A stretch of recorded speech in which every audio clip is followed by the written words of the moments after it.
Hello, everyone. Today we have beautiful Leanne here, and she's from one of my favorite cities on this beautiful planet, Los Angeles.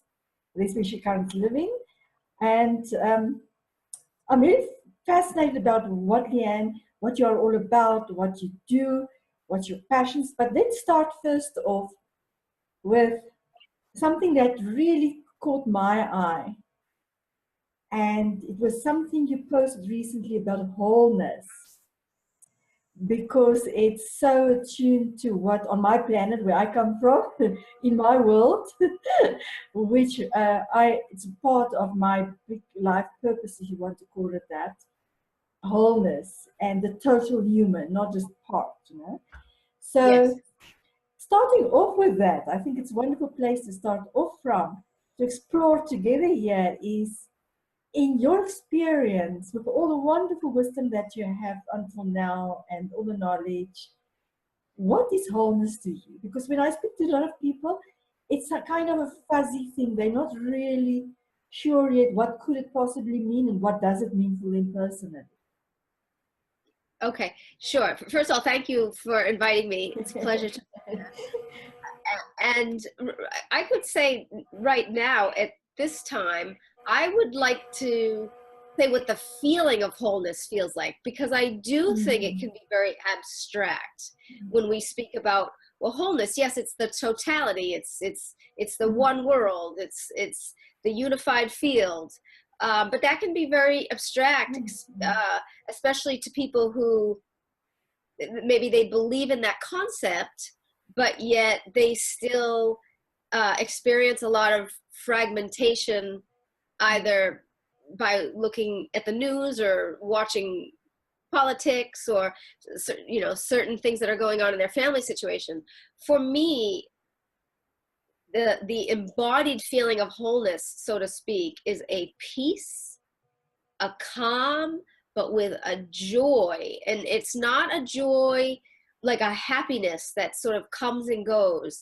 It's a continuous feeling, vibration, energy, if you will, of life force. So wholeness to me, although we could speak to the abstract concepts, I think it's more important to start speaking about what it feels in its embodied nature, because in my opinion, that's what human beings are searching for, how it is lived in the body. I so resonate with that. We speak the same language. And, you know, we learn, in my experience, we learn about the world and ourselves, for that matter, through the alphabet. So it's a mental concept. A lot of the stuff, if I, for instance, ask people to tell me, to show me what it feels like to feel gratitude, they look at you blank. What does it look like? What does it feel like in your body? How do you feel when you have gratitude? Because it's also a mental concept. And it seems like humans have done that with a lot of emotions as well. The feeling part is sort of being cut off sometimes, but the understanding is a cognitive understanding that tries to take place. So the mind tries to fit this concept into some filing system in the categories that it currently has, and something that's new to it then confuse it completely. And then people get fearful of what is this thing, whatever you're speaking about, which is new to them. So I appreciate that you share that we should start off from the feeling part of what wholeness feels like. Yes, and I work. I'm a depth psychologist, but I work in the field of consciousness studies, and I really feel that it's the wisdom of the body that is going to be really important as we progress in the West in the field of consciousness studies, because the body is speaking to us all the time, and most of us, I'll speak for Euro-American culture, I guess, we live under sort of Descartes' scout, this Cartesian split. So the mind has gone off into a lot of cognitive knowledge and understanding, and of course that has its place, but when it's so divorced from the non-conceptual, when the linguistic, like you're saying, the alphabet is so divorced from the non-linguistic, that's exactly what wholeness isn't.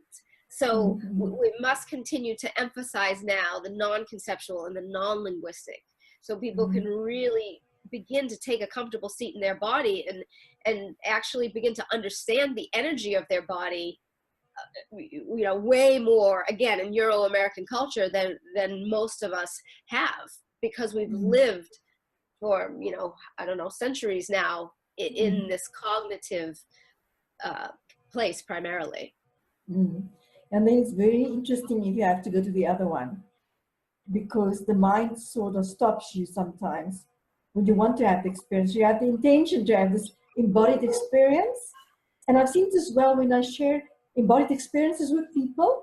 And it's not specific to any culture, it's just everybody, whether it's Japanese people from the East, or whether it's American, European, African, it doesn't matter where people come from.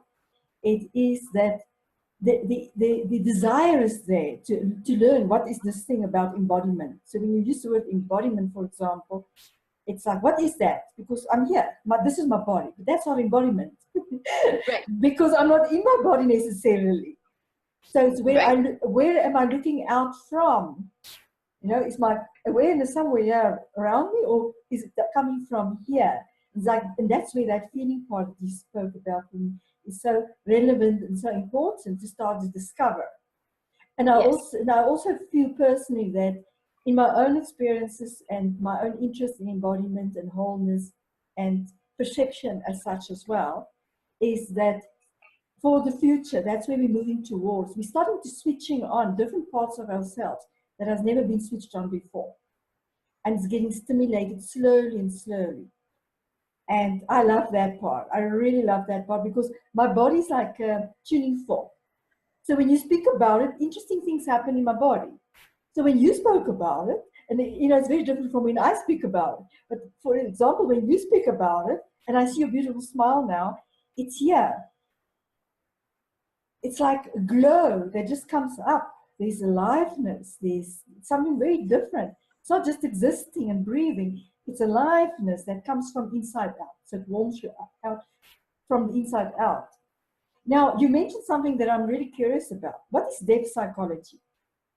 Depth psychology, yes. And then I'd like to go back to and say something about what you just said as well. Depth psychology, it originated around the time of Freud, before sort of psychoanalysis was termed. Freud and Jung and Adler worked in the field of depth psychology, which by definition is the psychology of the unconscious. So it's the psychology of what is hidden and secret and repressed, that which we cannot see. I'm not a big fan of the term unconscious, because I feel there's a lot of confusion in the field of consciousness studies between with the definition of consciousness itself. So I like what we can't see, like what's invisible to us, as opposed to the term unconscious. So depth psychology historically is the definition of the science of the unconscious. Personally, I prefer it to be the science of the invisible. Ah, I love that. I love that.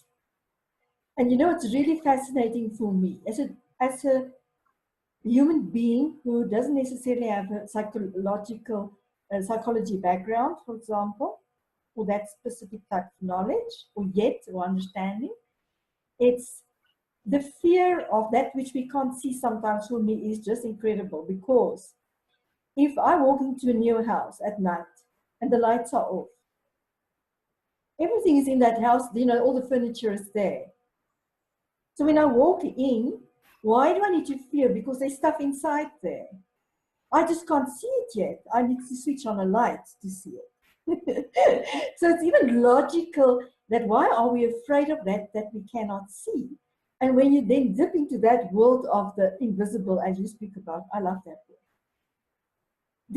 There's so much richness in there, and through, I mean, we all experience it most probably very different as well, that invisible part, our experience with it directly, but it's so much more expansive than what we can see.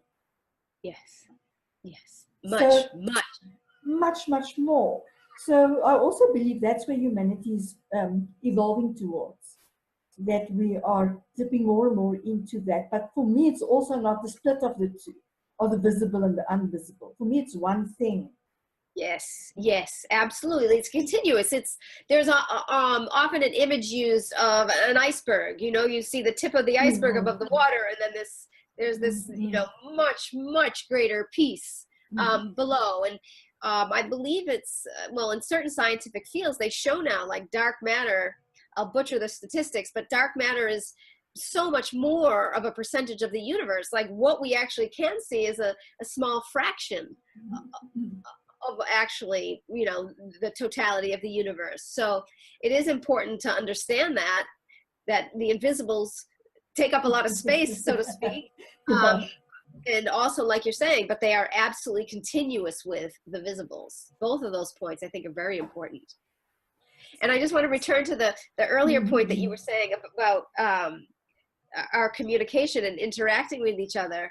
That brings up why, you know, language is important, because language carries energy too. So even though we have been primarily conceptual and linguistic, through our language, we can feel each other too, because there's vibration and energy contained as those words move up and out of our system.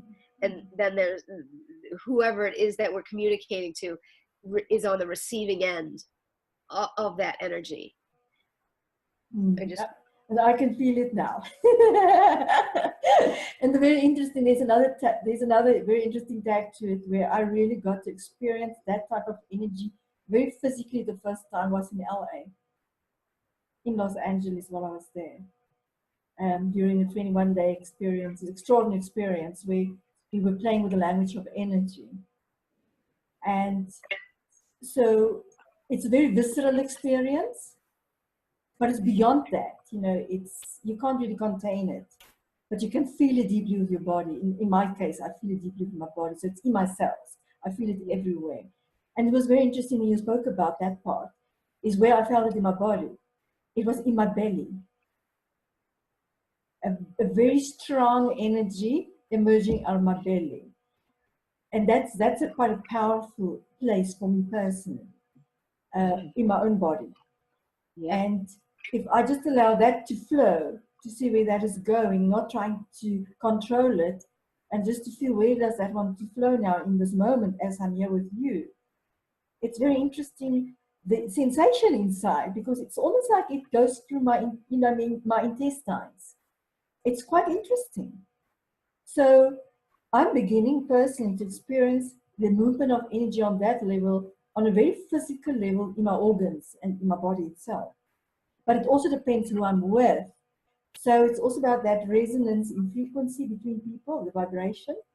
Yes. And you don't have to speak words then, because the invisible communication is happening. And the words follow after that. So it's not the words drive that. And that for me is fascinating when we really start to explore that in a normal circumstances. You know, when people just come together, social environment, what's happening, and with who, what is happening with what parts of your body, and not trying to define it or put a label about it, but just to become aware of it and notice it, like attentive noticing. What's going on in my body now?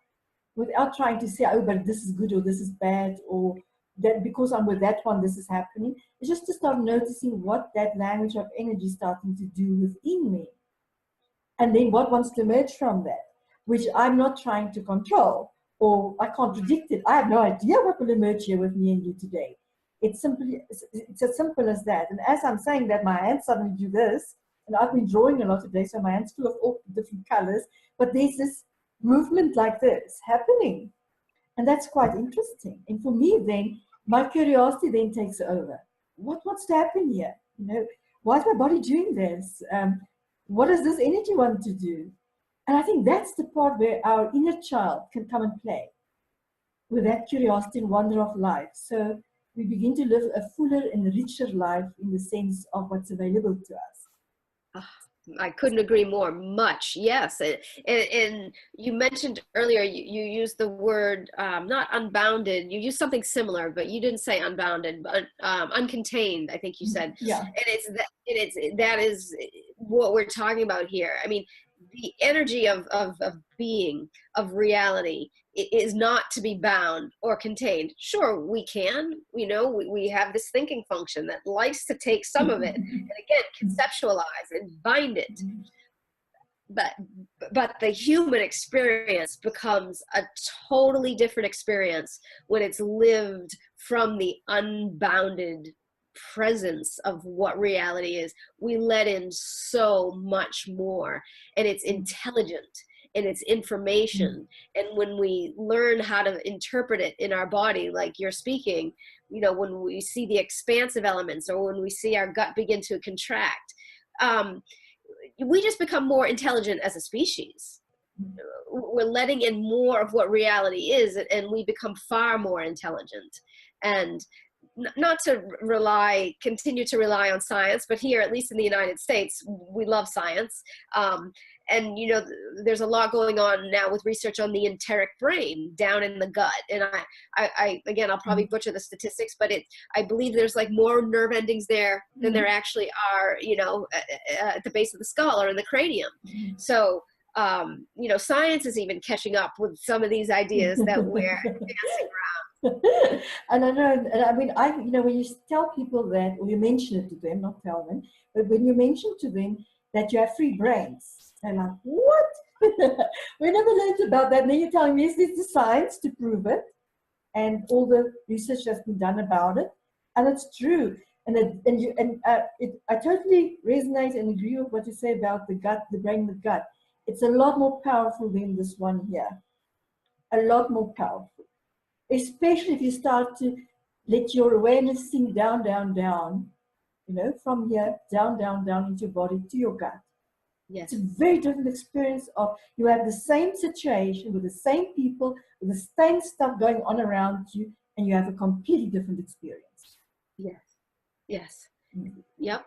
And like I said, there's so much more information coming in through that center. It's like night and day. It's like experiencing the world, you know, night and day. Yeah.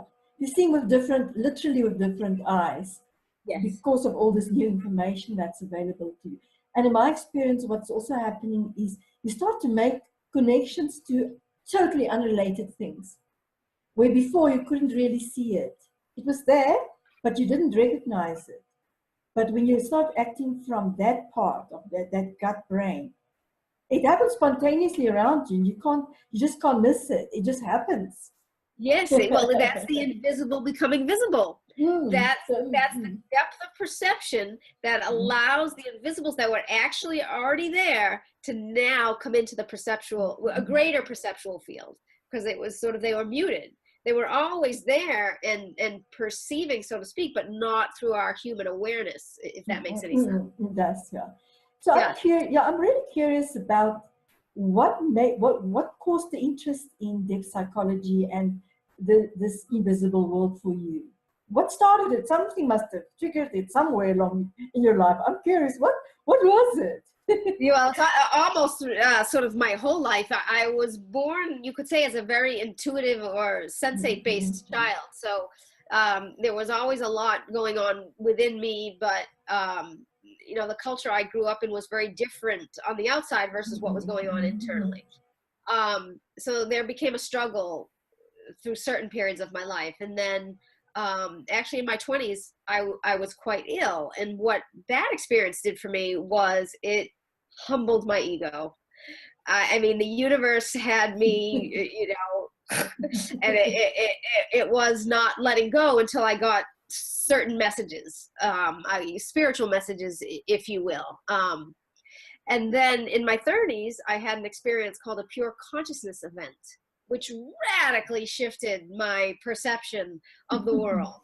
And I had no prior knowledge of any information, I'll call it Eastern or Hindu in particular, of non-duality, or this idea of, you know, the oneness of being, the reality of being as pure consciousness. And that is really what sent me on the path academically. I mean, I was a filmmaker at the time, and I wanted to make a film about consciousness. but again, the universe had other plans, and they were like, no, I think you'll get this degree.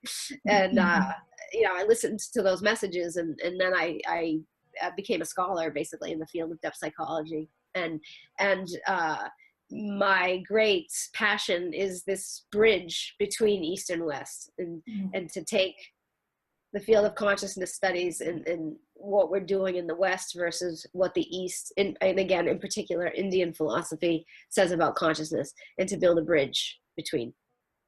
So you're a catalyst and a bridge. I'm on that bridge. I don't know if I'll build it. That might not be the right phrasing. Bridge, but yeah, a catalyst and a bridge. So cab. So cab, is that the word A you cab, said? yeah, cab, like a taxi, cab.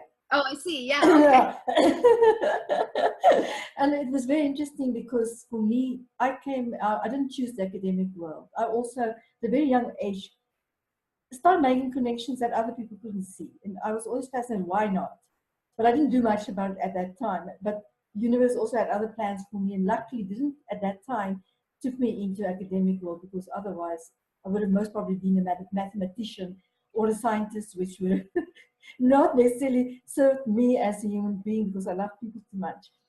And I landed in the business world, and I started noticing very interesting patterns and things going on and below the surface, the invisible. And I also was on my own path, but it was also one extraordinary experience I had many, many years ago, where that pure consciousness experience I had on physical level, I experienced as well. And it was just incredible. It's something that I cannot explain to somebody who hasn't gone through it themselves in whatever way. I know there's many different ways to experience that, but it was also a sort of I don't even have words for it. It's not just a turning point, but it was to shake me up as well, to say, you are not here. And the whole time in the business world, I wanted to create a bridge between the spiritual and the business world, the physical and the spiritual world, and to bring in amazing creative experiences for people to experience that, but not directly. It was all indirect, which is most probably more the feminine way anyway. But yes, it was fascinating, the people's responses, that what happened to them when this was done. And then that steered me on my own journey to also go deeper and deeper into this thing about perception. And so you're going to say depth perception. I see a whole army of people, and I'm not seeing it in the sense of war. There's this force coming of us humanity at the moment in time for this perceptive qualities of ourselves to become a force like an army could be. You know, that strength when people are marching.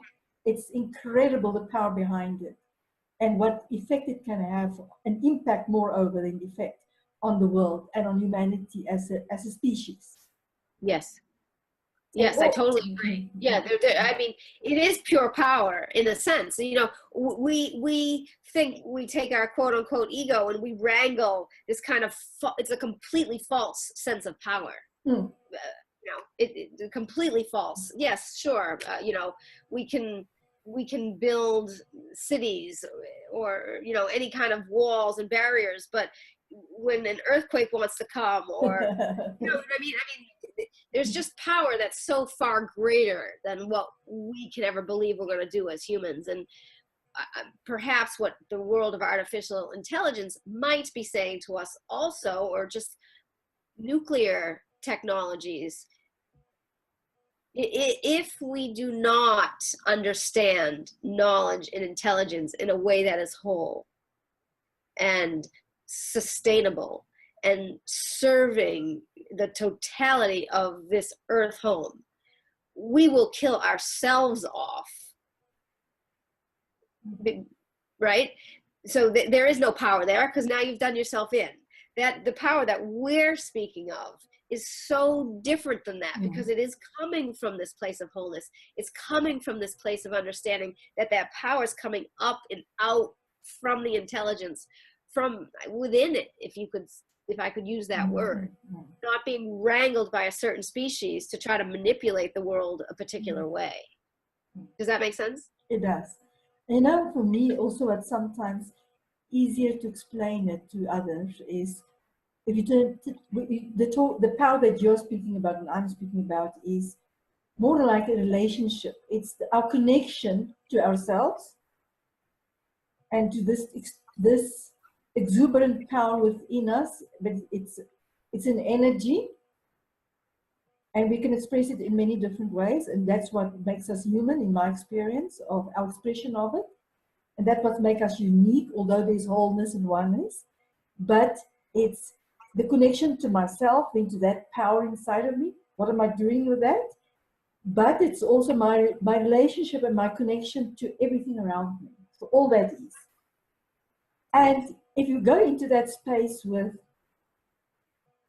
I'm connected to all that is, if you just listen to those words really deep and allow it to come to you instead of you trying to understand it. We go back to that bounteousness, that vastness. Yes, yes, And that yes, for me is true power. yes, Not somebody ruling somebody or, yeah, not that. yes. That's not for me the power we're speaking about, something completely different. And sometimes I think it would be most probably in our interest as humans to get another label for it. And not, not because there's so much dissonance and different ideas about power, the word power, that this impulse, this force, whatever you want to call it within us and without, but that we are speaking about, maybe we need to come to it with a new vocabulary about it. Because the other one has so many, stuff that we don't want to move forward. We don't want that anymore because that's not where we come from anymore. Right, Yeah. right. Yeah. I mean, I've heard it termed authentic power. That might be confusing too, or power in the external versus power in the internal. But I hear you. A lot of these words now carry a lot of baggage with them. Yeah, it's like we're pulling this train behind us. Yeah. And we want to go in a new direction, but we still have some of that stuff. Which brings me to another aspect of what you were sharing about earlier, organically, in the sense of the vibration in words. And when we speak, it's also where we speak from. So where does that energy, when we speak from, where does in our body does it derive from? Does it come from this gut brain up? Or is it shallow here? Where does it come from, the words? And for me, that's also another exciting field to start to explore as well. Just for ourselves, to start noticing whoever we are with, what's happening, where are we speaking from? And that for me is a direct signal. Are we speaking out of fear? Do we trying to impress? Do we trying, all those, do you have a mask on? Whatever it might be.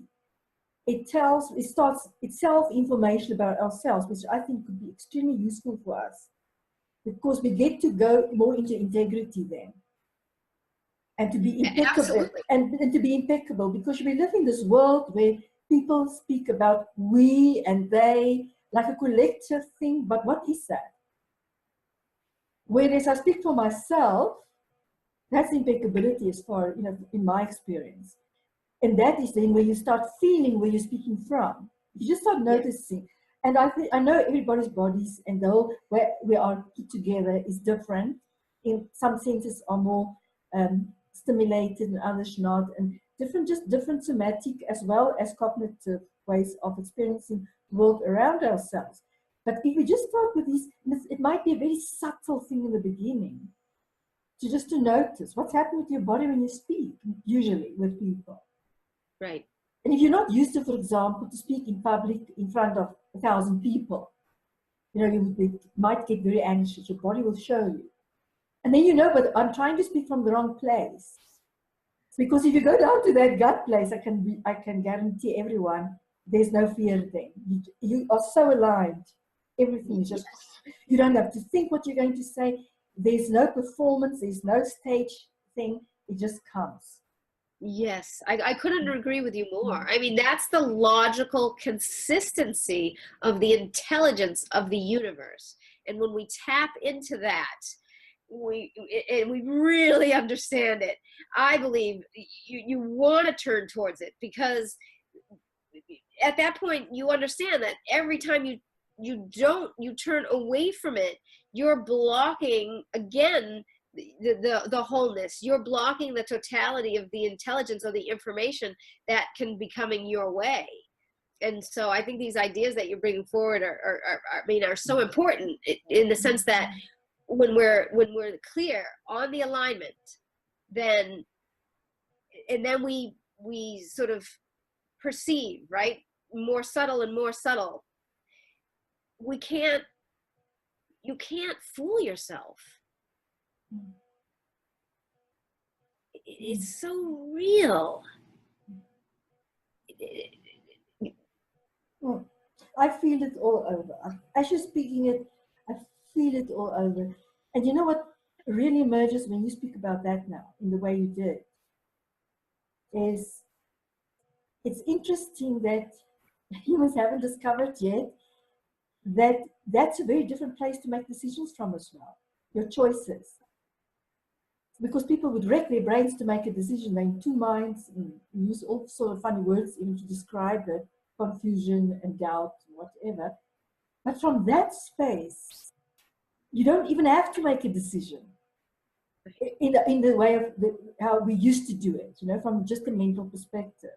Choose between A or B. You see two apples, which one? You will just be guided to, if you turn to that intelligence, you will just go straight for the one. Right. So it will make life so much easier anyway, because so many people with which I interact with all over the world is, you know, they're struggling with making decisions because there's just so many options these days, which were not necessarily there before. So how do we make all these decisions? But like you said, we turn to that higher intelligence. It's like a magnet. It just takes you where you need to be. Yes, and to bring up, you know, the state of the world and technology. I mean, our Instagrams and our Facebook, I mean, everything is vying for our attention. I mean, capitalism is, you know, going strong, and it wants your attention because it wants your money. But what we're speaking about here then could be seen as a radical shift, because what we're saying is you want to put your attention there, okay, but then you're going to be split, and all these decisions are going to be so hard because you're so fractured and all over the place.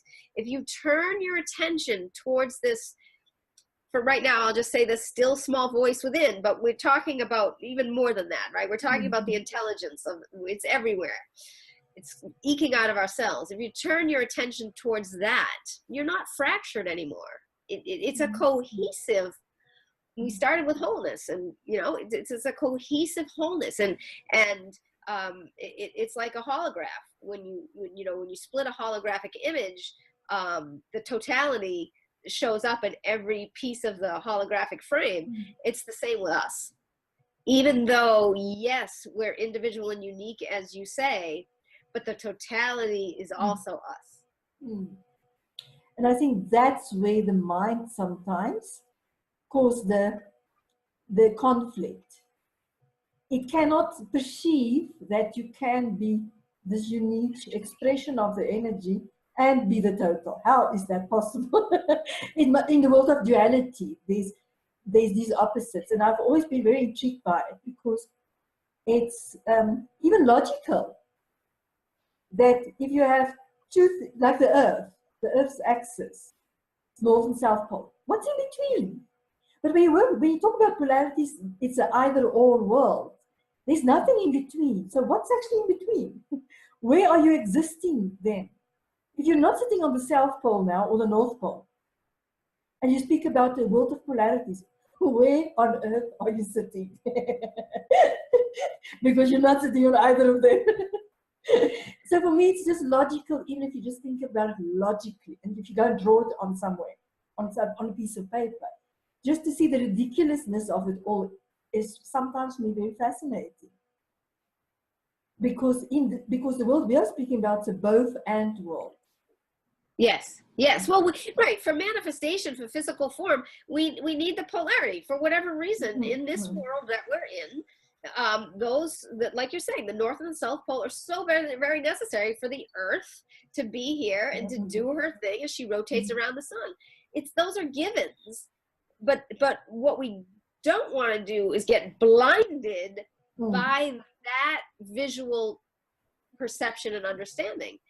Just because that is so does not also mean that behind that polarity there isn't a non-dual or unified field that, you know, supports, if you will, constructs, supports, I don't even know what word to put in there, the visual field of polarity. And, you know, in, right, I mean, up, down, right, left, in, out, we're always working with those opposites, so to speak, in order to find balance. But the balance, that midline, is where all those opposites come into harmony. And that's also when you start acting from that place and going out in the world from that place, you also have a very different experience. Yes. And it can simply start with an intention initially, the intention to act from that place. Because you sort of then instruct your subconscious mind, all your cells, all 75 trillion cells in your body, everything you instruct verbally to have that intention, to act from there if one is unsure what does that mean, what we're speaking about now. It's actually very simplistic. We try to make it very complex. And again, it's the way we express it and the way our minds perceive it. But if you really start using your body and you say the center of yourself and just feel, imagine what your sensory awareness, what is the center? What does it feel like? We're speaking about to have that balance. And to be then in this world of all its most beautiful nuances and textures and shapes and forms and colors. And that we can see it's actually a dance of consciousness. Yes. Yes. And then everything changed. If I now, in this moment, and I'm simply just sitting present in the moment with you, and I'm seeing a beautiful red wall that actually is, you know, we are sharing the same color here from your wall and my shirt, is that in that moment, everything is available to me. And I just come present, I breathe in, and I'm trying to imagine this, not trying, I'm imagining like this center, and it runs from the top to the bottom. And the more I imagine, my sensory awareness is so powerful. That intelligence is the same as the bigger one we were speaking about, the totality one. But yes. That's so rich. And I will start feeling it in my body if I continue to do that. And just think from there, you don't have to try to label it or define it. It's just there. And that's when the magic starts. So when I'm in with you, and I even go in the next step, it's just a play of consciousness, me and you. Yeah. Yeah. Yes, play is such a great word, right? I mean, the joy that you speak of, you know, the play and the joy, they go hand in hand. And I don't remember if I said this at the beginning when we were talking about the wholeness, but this idea of having that joy situated in our bodies. I mean, you know, Jesus was an amazing teacher, and there's always a quote attributed to him. I'm not so sure he said it, but I mean, he probably did. Except ye be like little children, you won't enter through the gates of heaven. I mean, it's that same idea that we're speaking of, that just that absolute, as children, before we're in that overly conceptual and linguistic realm, that is hopefully, maybe as the species, you know, matures and grows on, that won't get beaten out of us. And I know, again, specifically speaking from the United States, because of capitalism and predatory capitalism and the way that it runs our society. I mean, if you walked down the street in the United States skipping in joy, you'd probably get thrown in jail. Like the whole mentality is more towards what are you doing for work and how busy are you and how much money do you make, and that's where society looks to put its people in this country, at least through my lens. And you know, now we're just starting to see the shift on that, because it's not sustainable. It's not sustainable environmentally. It's not sustainable for us as humans. So that's very interesting when you speak about you know, your fellow country members. And for somebody who has been there many times in different parts of the US and different other parts of the world, for me, what's the wondrous thing is that when we spoke about oneness in the beginning, it's not sameness. It's not sameness. It's not our uniqueness. We have our uniqueness, and there's this experience of oneness. It is very interesting how all the barriers disappear once you have the intention to connect on that level that we are speaking about. That people who could be highly driven from a capitalistic point of view suddenly start experiencing something they cannot explain it, but something's happening to them because they're part of the bigger wave then, consciously, and something starts to happen to them and all those barriers break down. And I saw it a lot in Africa as well. I was traveling up in Africa by myself for many, many years, worked there and played there and did some interesting stuff there as well. And in the Middle East and Turkey and places like that. And it was always very interesting how people perceived me when I was there. And their feedback on how they experienced me. And it's not that I'm so special, it's not nothing about that. It was simply from where we connected from with each other that started them to what's going on here. We want to do that too. What's happening between us? Like, you can't explain it yet. And that's what I love about what's happening, is that we are become tuning forks, all of us. The more we start to act from that place, and we go into the world and we meet that energy and that intelligence, that we become a tuning fork for people around us without doing anything specifically. We don't even have to speak, really to speak, just being there, our presence. But it instigates by that, and it accumulates like that. And that part, that's invisible accumulation. You can't really, you might most probably can measure it if you really needed to from a scientific point of view. But the fun part is to just see it happening around you. And it's not that you did anything. So it's simply others become aware, but there's on an energetic level, something's happening. But they cannot understand it yet, and that's okay. But they become curious, and then they want to explore what is really happening. Yes. And it's then very quick to put them through experience where they physically can experience it on some level. And if you have to explain it on some mental level too, that's also good, in different ways. I mean, there's so many ways you can do it. But it's what's happening then in the collective, what I'm excited about. Yes, and what visual was coming to me as you were speaking, if we talk about the flowering of human consciousness, so it's just this propagation. It's just coming up, and it's opening up, and it's flowering. So the resonance is happening again. It's like, the Buddha had the sermon where he just held up the flower. It's that. It's happening on its own accord anyway. So those of us who are, already feel it, and we do the work that we do in the world, and it spreads because it is a natural occurrence in reality, in life as she goes, the flowering of human consciousness. What is your experience with the younger generations relating to what we are sharing now? Well, I have quite a few clients who are, I don't know how young you mean, but some who are in their late 20s and early 30s, and they're, very on top of this idea of sustainability and eco-sensitivity and the strength of the feminine voice, and not aligning with this idea of, the 80-hour work week, and not being able to feel their own body, just working as an automaton towards a system. I have found, at least the clients who are drawn to come to me, that's what I see.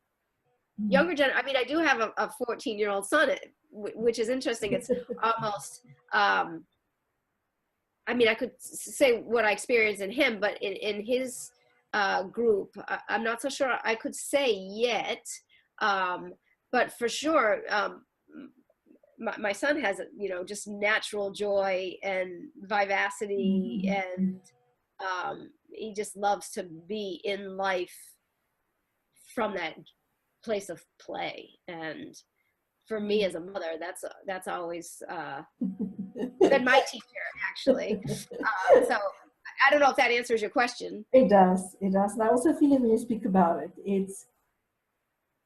And I would just want to refer back to something you said in the beginning, because I think it's very important for those who's going to engage with us through this podcast and videocast to just see it in context. What we're speaking about is state of being. It's not an emotion. It's not that I'm feeling happy or sad. It's not the opposite of sad. It's a state of being, which is very different. And yes, I'm human. I will feel sad and I will feel happy. But this is something else. It's beyond an emotional feeling. It is something that happens in your whole being on some level, and you cannot define it. It's very difficult to define it, to say what's really happening to you, because most people have different expressions as well, in different circumstances. And when you speak about your son in that way, it's almost like a wave that I experience. So it's wave energy. You know, like you're sitting at the beach, and in South Africa, for example, we have massive waves, you know, like we have in some other parts of the world as well, on some of our coastlines. And when you just sit there, you experience that tremendous power of those waves. It's incredible. You just watch them. They come out and go back. They come out, but they're huge and they're massive. I mean, people surf on it. And the physical experience, when you just attentively noticing it and sitting with it, with that energy, that's the energy I felt when you spoke about your son. And some people can obviously also, it's like everything in life, they could be so fearful of that energy because it's so powerful. We go back to the word powerful. And they could feel it will destroy them. But if you look at what happens with a wave, it comes and it breaks on the beach and then pulls back and here it comes again. It doesn't die. It's just a different expression of it. But for me, it was that power in the middle, inside of it, as the wave come over.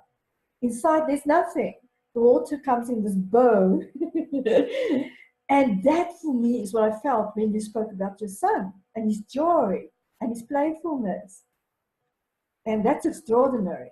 And when I sit with you now and I go into that energy and I look at you, your face changes as well when you speak about it in such a way that it's almost like crone energy, you know, like wise woman energy exuding from you. So it's interesting to make the connection between when you speak about him and what's happening to your own energy when you recognize that in him.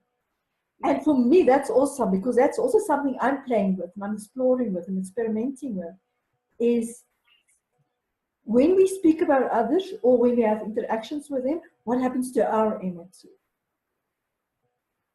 Because what part do they bring out in us? And I just witnessed something most extraordinary through you. So thank you so much. That's the most beautiful manifestation of something I desire to see.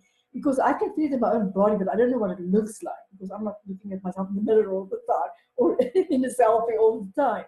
But it's extraordinary when we realize that when we nurture that part in another human being, or we catalyze it, or we stimulate it, no matter what our part in that process is, how powerful it is in terms of ourselves, because suddenly your crone energy will just, and I think that energy is so powerful. Now I take you to another level of where you are currently located in the world, in the US, with all the stuff that's going on there, all the chaos. I've got so many American friends, and and when I look at it, for me, obviously it doesn't have any meaning because I'm not living there. It's not part of my real reality. Not that it's not happening, but it's not affecting me deeply every day. It's not part of my picture. But it's to realize that that type of energy that you exuded when you were speaking about your son and his joy and his playfulness is something. You know, it feels to me, it's like two forces coming together like this. It's like there's a suction towards each other. That something is happening in the invisible through you to play that role of this suction happening, whatever that might mean. I have no idea in this moment what that could mean. But your crone energy that exuded through you, it's again something that you cannot contain. You cannot even, I can't even define it, but I can feel it. I feel it, especially on the insides of my legs, which is very interesting. I feel it on the inside. I really appreciate this reflection. It's so beautiful, and my relationship with my son has been,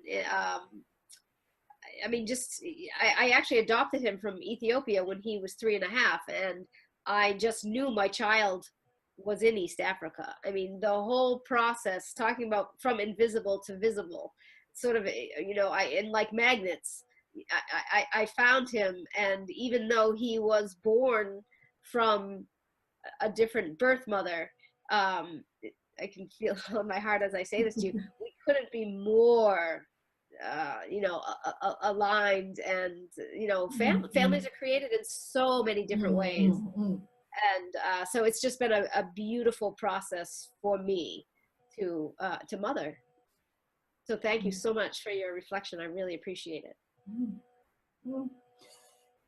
My body just wants to that. But it's, you know, I also see, it's a very interesting,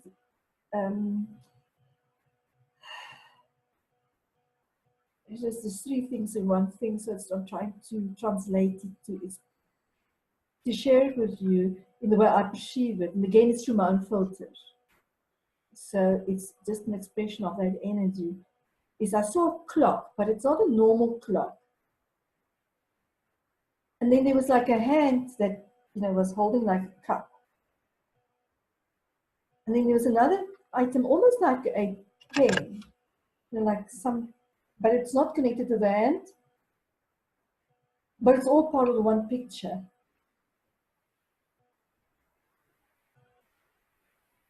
And in my translation of what I received, and I really hope that I can share it with integrity of giving it the justice of what came through, is that with this crone energy of yours, you're holding America in your hand, and you're turning the clock backwards, so to speak. Not to change the past as such, but to recreate it. That the future that's coming forth from this moment in time, writing a new story. I hear you loud and clear. Yes. Yeah. Yeah. It's interesting, actually. In 2001, I was in where was I? Costa Rica, and I was in a Reiki session, and a woman said to me almost exactly what you just said. No, that was 17 years ago. Do you really believe it? That's the question. But you know, and that's the one thing that because this is now emerging, coming up here unexpectedly. Like I said in the beginning, it's just wonderful when you start playing with consciousness on this type of level. Is that, and I'm taking myself now just as a human being as an example. If somebody told me I'm holding the world in my hand, from a logical point of view, wow, the fear, the responsibility, all those other funny words that I don't specifically like in the way we express it these days, duty and things like that, right. Obligation, whatever you call those dark words, I call them dark words, out of doubt, obligation or guilt, those type of things. But just imagine if somebody told me it's now my responsibility to hold the world in my hand and to write a new story. It would freak me out. But the fun part is when you conceive it and perceive it and receive it on a pure consciousness level. It's fun. It's not this heavy thing that's burden. That's actually the word I was looking for. Burden. Yes. It's not a burden. It's not that, oh, now you drag the whole world behind you and you need to sort out all its problems. It's not about fixing the world. It's not that at all. It's something that happens already on an energetic level anyway. Yes, well, because you're doing it here. Because you're doing it local, again, so you had that vision, and the woman 17 years ago had that vision. Those visions are visions, and like any kind of psychic phenomena, if we attach to them conceptually, forget about it. Mm-hmm. That is not the point. Mm-hmm. The point is to have the lived experience in the body, and then whatever's going to unfold from that place will most certainly unfold, but Yeah. you don't have to worry about it on the human level, right? Yeah, you don't have to make it happen. No, because Yeah. then you just be being. Your very being. If that vision is correct, right? If any psychic vision is correct, well, then it will come into fruition and manifestation. You don't have to go and force it to happen. Your very being, it's that the flower. I always say the oak is in the acorn. It's just there. In the right environment comes, and perhaps that was the clock. Maybe, I don't know. The timing is it has to do with environment, and that's dharma. If we want to go into Hindu philosophy, when the seeds are planted and they're ripe, and something comes forward. And I think that's a little bit about what we're talking about here. It's not about hanging on to the psychic phenomena and getting weighed down by it. It's like, oh, isn't that interesting? And then in this play and this joy, and we continue on with our life path. Exactly. And I think it's so wonderful that you mentioned that, because it's one of infinite possibilities anyway. Yes. And it's not a chronological time thing either. It's not like we come out of a world with very linear and chronological in terms of time. It's not about that as well. It's something when I feel it in my body, it's something that happens on an energetic level anyway. So it's not something we have to think about, try to make it happen, or now get attached to it. And if it doesn't happen, then we're, oh goodness, that woman was talking nonsense or whatever. It's not something like that at all. It's simply, for me, when something like that emerges, it's like a signpost. And it's like any signpost. I can turn left here or I can turn right. It's up to me. And again, then the beauty comes in that intelligence that we were speaking about before, that guides you anyway. It will take you where you need to be, so you don't have to worry about it. Right. And as we also mentioned before, and when you understand it to such a visceral, deep degree, the facade, like, you can't lie to it, because you can't play a game on it. You can't trip on it, because it is going to be like, sorry, right? It's that intelligent. It knows if you're turning towards it with a distorted point of view, if you're trying to take ownership of it. I love what you say. I love what you say. Yes, the nuance. It's so logically consistent. You can't trip on it without it knowing that's what you're doing. And that, if that's what you choose to do, that's the seed that my hair is now standing on. That's the seed that then bursts forth into the earth.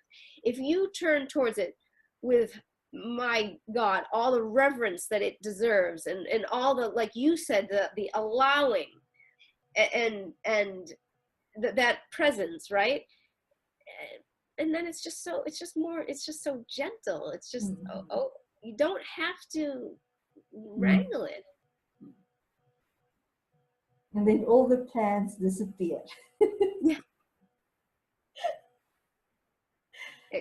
Exactly, because that now you're in the joy and the play and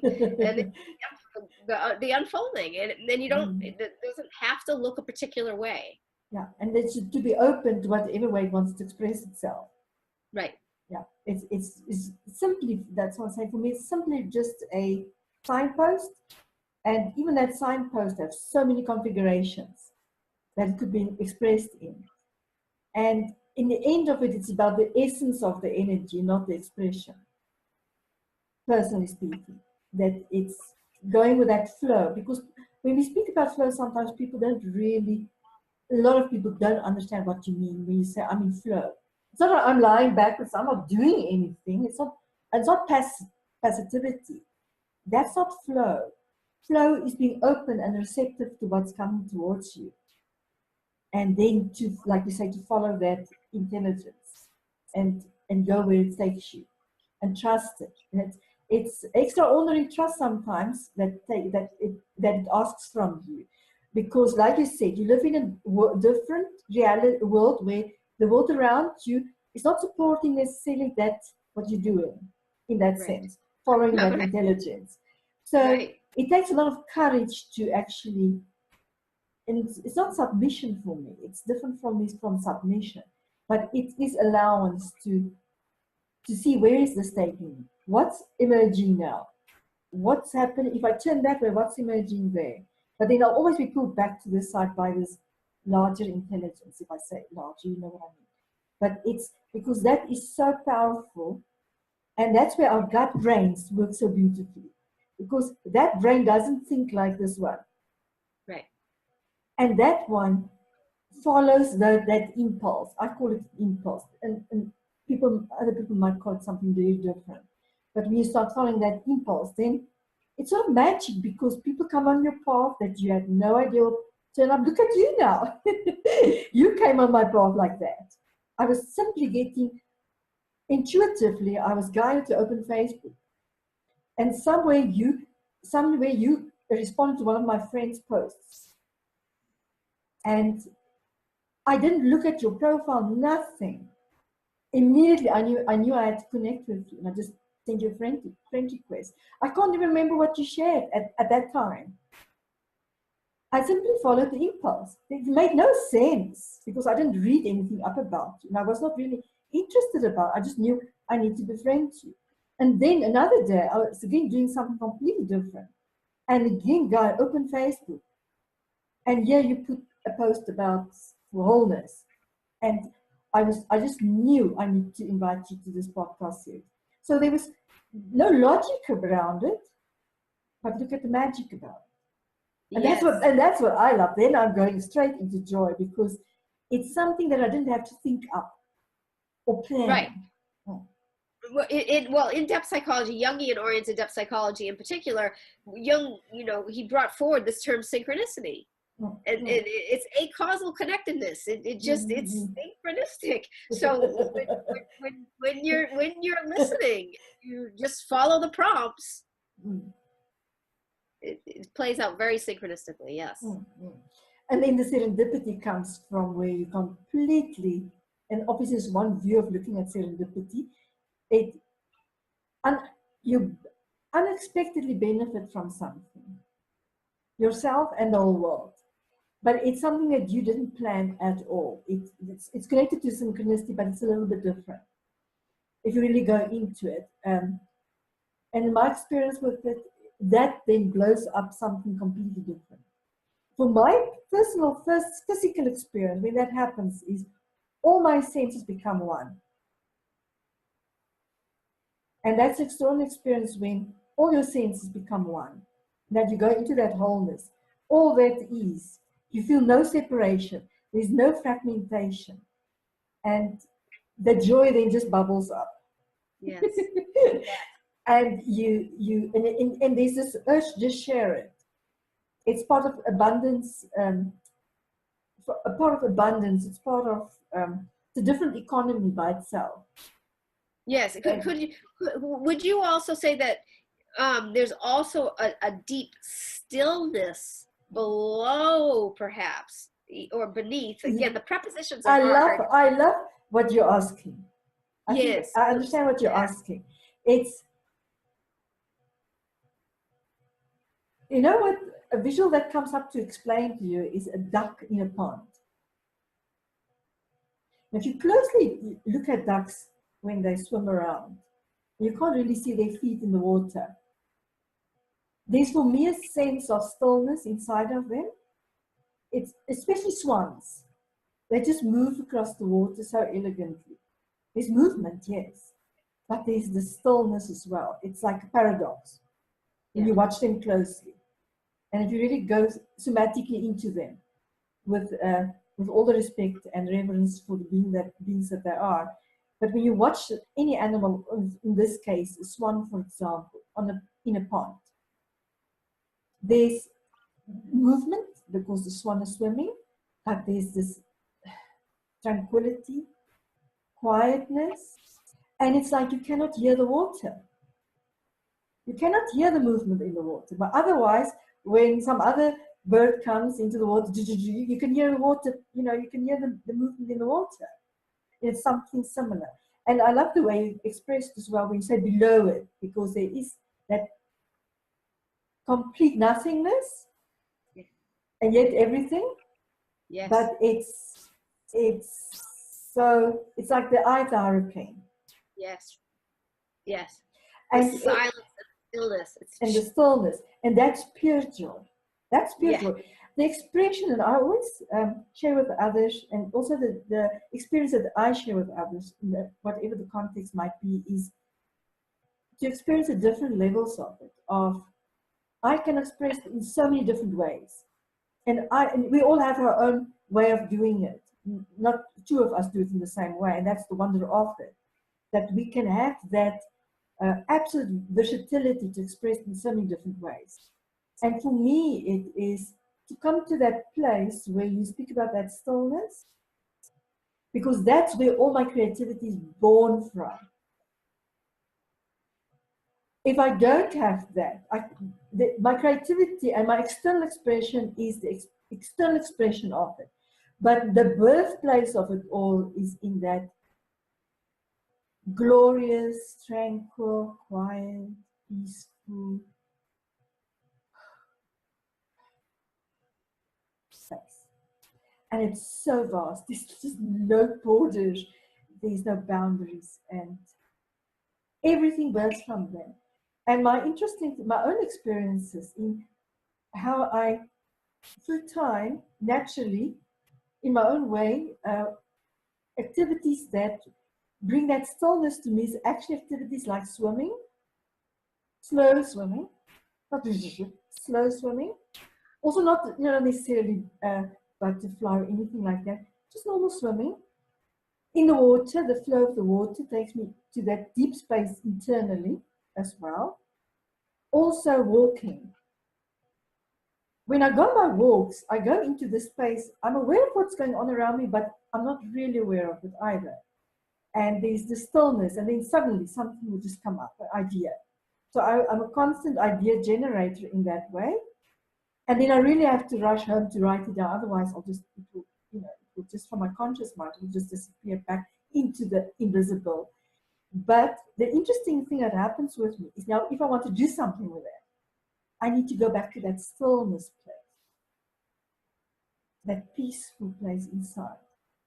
And then suddenly this thing starts to grow by itself. It has its own consciousness, its own intelligence, and it takes on its own life. And then I'm stunned and I look at it, because there's these interplays of all this. Because some people think I cannot be quiet and still, because my energy can be quite dynamic in the real life, out there. But it is the expression of that energy. But it can take me a second to go back to the storm. Yes. The ability to, another way we could possibly phrase it too, is to say the ability to ground.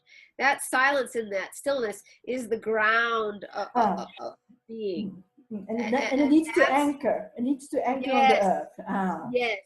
Otherwise, I used to be like that. I could easily just flutter away.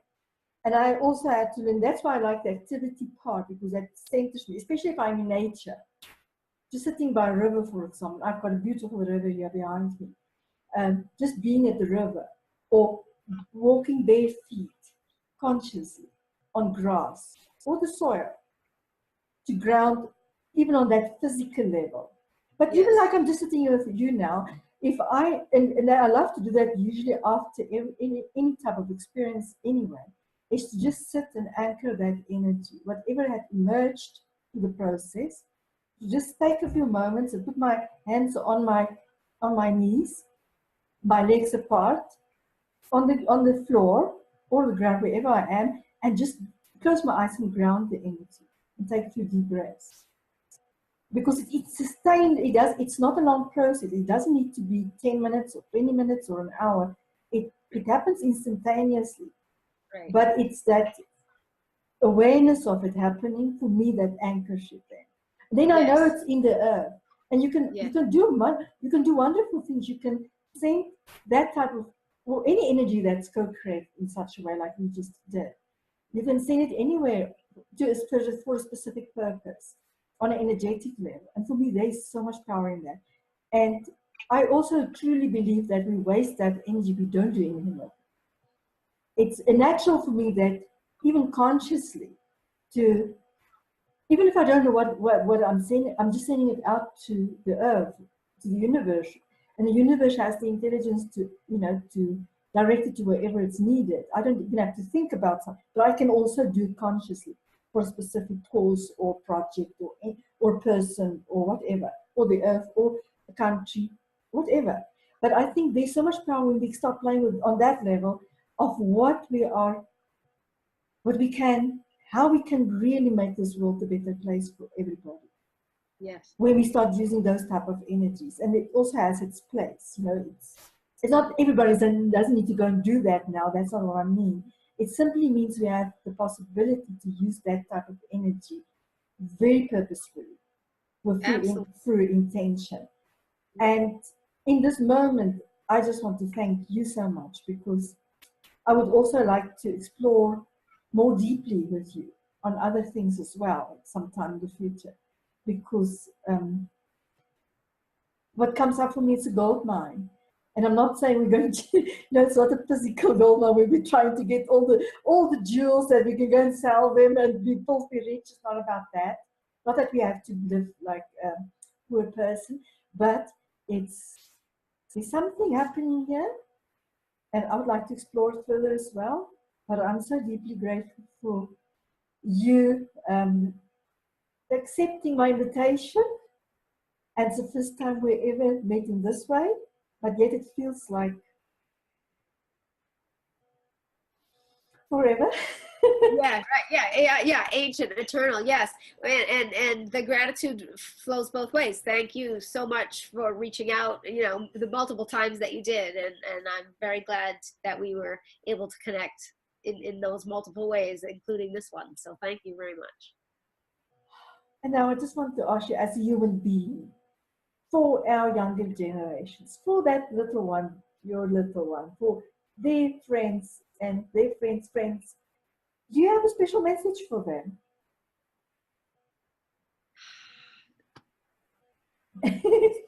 Stay in your heart, really, is one big message I'd like to say. Stay in your heart and trust your gut, trust your knowing, and turn towards your body's wisdom, because the future generations to come are going to be the generations to turn this around. And you know stay in tune with yourself and with your inner wisdom and what you know on the deepest levels. And if you do that,